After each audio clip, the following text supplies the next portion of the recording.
l'époque, tous les agriculteurs faisaient leur fromage chez eux, donc c'était l'Atoma. Donc chacun avait un peu sa petite recette maison. Et après, il y a eu le cahier des charges qui a mis en place les process de fabrication pour avoir des normes communes à tous les producteurs de lait de Tom de Savoie.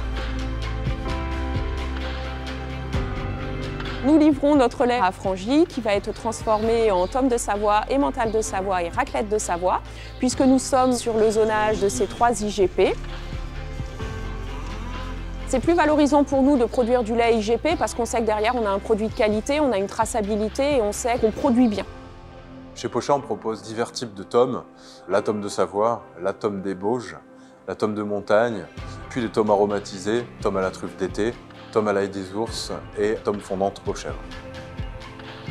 La tome de Savoie IGP a obtenu son appellation en 1996.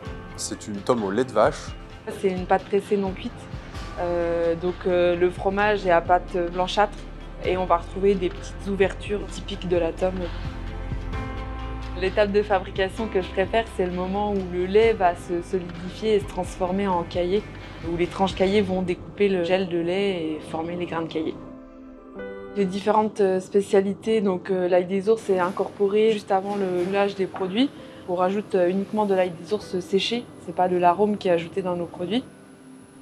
La croûte de la tome, elle est formée avec ce qu'on appelle du mucor. C'est une moisissure qui va donner cet aspect grisâtre au fromage.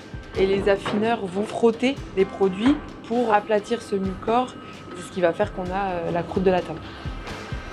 Par rapport à l'affinage, on a une tome de Savoie au lait entier, plutôt jeune, à 30 jours d'affinage.